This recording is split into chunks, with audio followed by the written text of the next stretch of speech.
Assalamualaikum warahmatullahi wabarakatuh. Alhamdulillahirrabbilalamin. Allahumma shalli ala sayyidina Muhammad.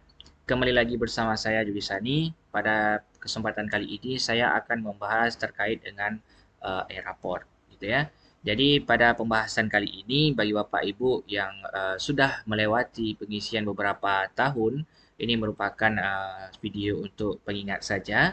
Dan apabila yang baru mengisi ataupun yang belum mengetahui terkait dengan e-rapor, ini video ini merupakan informasi terbaru kepada Bapak Ibu, gitu ya. Nah, baik, langsung saja. Yang pertama saya akan membahas terkait dengan aturan main e-rapor, gitu ya. Nah, di sini saya sudah membuat ilustrasi terkait dengan aturan main yang pertama. Nah, jadi yang pertama itu ataupun prosedural yang pertama pada e-rapor itu antara guru dan admin itu berada di dalam ruang lingkup yang sama. Nah, ya. Ini misalkan laptop servernya ya ataupun laptop adminnya ataupun komputer, ya. Nah, jadi itu harus tersambung dengan WiFi yang sama ataupun jaringan yang sama. Nah, terus di sini juga ada klien yaitu Bapak Ibu guru ya. Ini saya ilustrasikan tiga saja ya karena nggak cukup gambarnya mungkin ini mewakili gitu ya.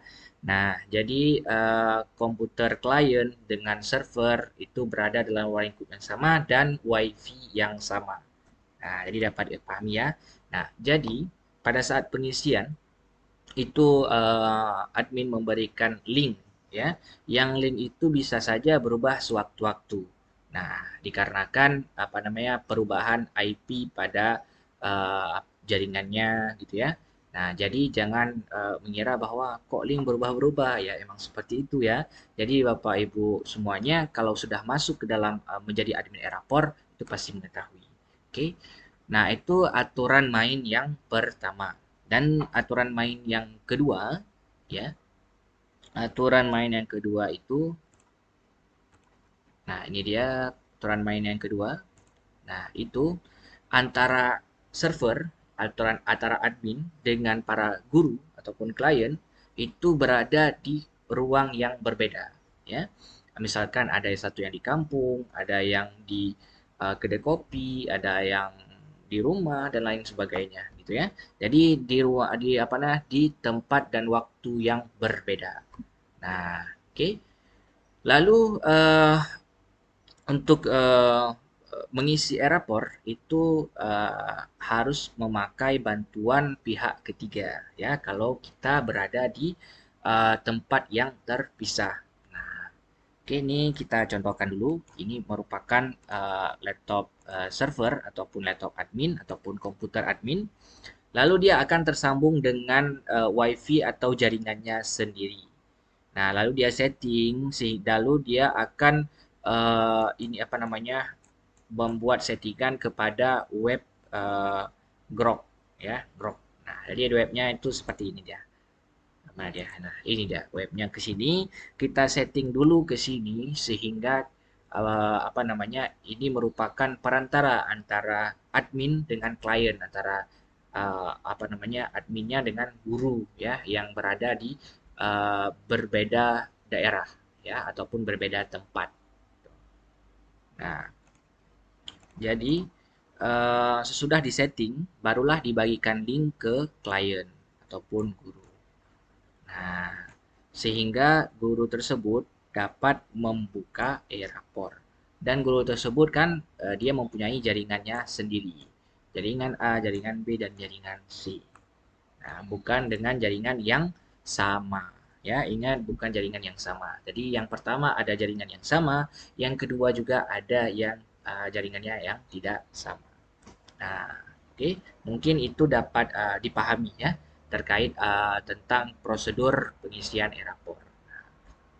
Jadi untuk apa ya untuk Bapak Ibu semuanya kalau mengisi online itu resikonya itu laptop server itu dia harus standby on gitu ya. Maksudnya tersambung selalu dengan WiFi dan kalau mati lampu maka kliennya akan terganggu gitu ya.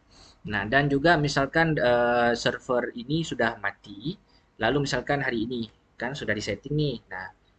Nah, hari ke depan mau dibuka disetting lagi, maka akan berubah ya IP-nya yang link yang akan dibagikan ke Bapak Ibu. Nah, itu pasti gitu ya. Jadi jangan apa link itu akan berubah-berubah ya. Nah, oke, Ngerok ini merupakan aplikasi atau web server ya yang penghubung antara laptop Ibu dengan laptop server. Nah, jadi Ibu sudah ngisi nih dengan jaringan, lalu akan dikirimkan ke Ngerok dulu. Nah, dari Ngerok akan kembali lagi ke jaringan kepada servernya. Itu sehingga file Ibu ataupun yang sudah Ibu isi di Eraport akan masuk ke laptop server. Nah, begitu. Itu antara pilih apa namanya aturan main yang pertama dan aturan yang kedua. Itu mungkin dapat dipahami ya. Ini nah, baru kita masuk ke dalam uh, pilihan pengisian Eraport. Lalu bagaimana cara pengisian Eraport? Nah, pengisian Eraport ini ya Bapak Ibu semuanya ada dua cara ya. Tadi aturan main sudah, sekarang terkait dengan pilihan pengisian Eraport. Yang pertama, isi di ruang yang sama. Nah, seperti tadi ya, isi di ruang yang sama. Nah, jadi isi di ruang yang sama, ya, seperti ini, di ruang yang sama. Lalu, isi di ruang yang sama itu bisa online ataupun offline. Nah, nanti kita akan lihat, gitu ya. Nah, yang kedua, itu ada isi di tempat yang berbeda. Nah, itu juga bisa online dan offline. Nah, bisa kita apa namanya? Pertama online lalu kita offline. Jadi berbeda arah. Nah, di sini berbeda tempat ya antara server dengan klien itu berbeda tempat, tetapi uh, pengisiannya bisa online dan bisa offline. Gitu. Nah, artian apa? Artinya intinya seperti ini. Kita kalau mengisi Erapor itu dia harus online dulu. Nah, itu pada prinsipnya itu memang seperti itu. Kita harus online dulu. Nah, nanti baru kita pilih. Nah, kita mau mengisi langsung atau mengisi tidak langsung. Artinya kita misalkan kita sudah masuk nih kepada Erapornya. Nah, kan online tuh. Nah, setelah kita online, nah kita misalkan sibuk. Nah, udah kita tutup aja Erapor. Nah, yang penting kita sudah ada file untuk mengisi offline. Nah, oke. Ini kita akan melihat terkait dengan apa yang dimaksud dengan online. Yang pertama terus udah offline, bisa isi offline ya. Nah, kita yang pertama dulu ya, terkait dengan isi di ruang yang sama online dan offline. Nah, sini akan saya tunjukkan kita akan masuk ke pertama ke akun guru, gitu ya. Kita masuk dulu ke salah satu akun guru. Nah, jadi kalau kita mengisi apa ya online, ya pertama kita isi rencana pengetahuan sampai kepada PH PTS-nya dan PAS-nya, itu penilaian tengah semester dan penilaian akhir semester. Kita isi dulu rencananya sampai ke bawah sini. Nah, terus kalau kita isi online, kita harus input data dan nilai secara langsung. Pas saat itu kita langsung input gitu ya. Sesudah kita isi rencana penilaiannya, lalu kita akan langsung input nilainya ya. Nah, yang sudah kita buat sebelumnya gitu. Itu dinamakan dengan online. Gitu ya, udah jelas ya, itu dinamakan dengan online. Kalau dinamakan dengan offline, yang dimaksudkan dengan offline tadi, yaitu setelah kita isi rencana penilaian ini, lalu kita lewatkan input data dan nilai ini, lalu kita ke download format import. Nah, kita pilih kelas yang kita ajarkan, lalu pilih apa namanya mata pelajarannya. Nah, di sini sudah ada dari format pengetahuan sampai PTS dan PAS-nya. Nah, ini bisa di-download format kosong ataupun format edit, terserah, sama saja. Gitu ya. Lalu nanti akan tampil itu seperti ini. Nah, ya seperti ini. Lalu kenapa ya di sini kosong gitu ya, tidak ada nama siswa gitu ya. Nah, jadi untuk aturan mainnya itu kita harus isi rencana penilaian terlebih dahulu. Nah, sehingga waktu kita download format impornya, maka dia akan muncul nama seperti ini. Nah, untuk memunculkan nama itu harus mengisi rencana terlebih dahulu. Nah, barulah kita input ya, barulah kita input nilainya ya. di rumah misalkan kan itu tidak langsung kita isikan, sudah kita input. Nah, maksudnya kita sudah pulang, kita tidak online lagi ya di dalam satu ruangan tersebut. Tuh, jadi baru kita isi nilainya, ya nilai-nilai masing-masing siswa. Lalu kita simpan file ini untuk kita upload ke Erapor saat admin ya ataupun laptop server dibuka kembali. Nah, oke, itu dapat dipahami ya terkait dengan online dan offline. Nah, dan apa namanya untuk format impornya itu di-download semuanya. Ya, jadi waktu diimport nanti juga semuanya. Nah, lalu waktu nanti laptop admin atau server membuka kembali apa namanya servernya, ya, itu kita tidak lagi isi rencana pelayan, tetapi langsung kita apa ya ke import nilai siswa. Karena kan input data ini kan kita input langsung. Nah, karena kita sudah mengisi duluan di rumah dengan mendownload format impor, maka kita pilih impor nilai siswa. Nah, di sini sudah ada. Ya, nanti kita masukkan file yang sudah kita isi offline tadi. Ya, kita isi offline, kita masukkan, lalu kita upload data nilainya. Otomatis di input data ini akan masuk nilai yang kita import di sini. Nah, seperti itu terkait penjelasan dari online dan offline. Nah, intinya kita harus online dulu pokoknya, baru kita bisa isi offline. Lalu sama saja dengan pembahasan kedua, yaitu isi di tempat yang berbeda. Ya, yang berbeda tadi yaitu dengan jaringan yang berbeda-beda. Gitu ya. Jadi ada yang jaringannya di rumah, ada jaringan di kedai kopi dan lain sebagainya, gitu ya. Nah, jadi dengan mengisi yang berbeda juga ya, aturan mainnya juga sama penjelasannya terkait dengan online dan offline tadi. Nah, hanya saja kita tidak berada di dalam ruang lingkup yang sama, gitu ya.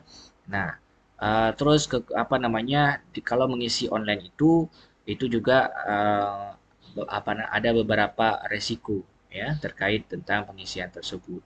Nah, ada yang datanya masuk, ada yang tidak masuk gitu. Tapi kalau mengisi online ya, kalau untuk meminimalisir resiko gitu ya, itu kita harus memilih apa ya offline. Nah, pertama kita online walaupun apa ya, berbeda tempat, kita online dulu, nanti kita download filenya, baru kita isi di rumah.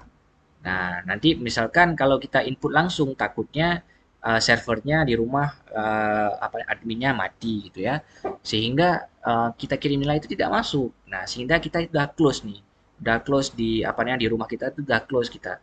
Nah, kita udah bilang Pak, saya sudah ngisi ya raportnya. Pas kita dilihat sama di laptop servernya itu tidak terisi, tidak terkirim. Nah, itu kan merupakan resiko juga gitu ya. Nah, tapi kalau misalkan mencari aman, ya mencari aman, sehingga apa namanya online dulu, download dulu isi rencana penilaian, download dulu, terus baru apa ya, baru diimport nilainya saat admin membuka servernya.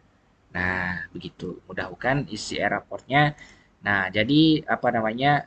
Ada aturan mainnya ya, seperti tadi bisa dalam satu ruang ataupun berbeda ruang. Tetapi pilihan pengisiannya bisa online ataupun offline. Yang intinya bahwasanya kita harus online dulu baru bisa offline. Nah, sesudah kita online baru kita buat pilihan apa kita isi langsung ataupun isi di rumah. Nah, seperti itu saja penjelasan terkait part pertama ini, gitu ya. Nanti part kedua kita akan membahas bagaimana cara mengisi e-rapor. Lalu apa persiapan guru dalam mengisi e-rapor, ya? Apa yang diisi di rencana pelayan dan sampai apa ya print out lagernya, gitu ya. Nah, cukup sekian pada part 1 kali ini ya. Untuk part 2-nya, kalau yang sudah memahami cara pengisiannya, di skip saja, tidak usah ditonton. Cukup ditonton part satunya aja. Tetapi kalau ingin menonton juga itu tidak masalah. Oke, sekian pembahasan part pertama ini. Lebih dan kurang mohon maaf. Assalamualaikum warahmatullahi wabarakatuh.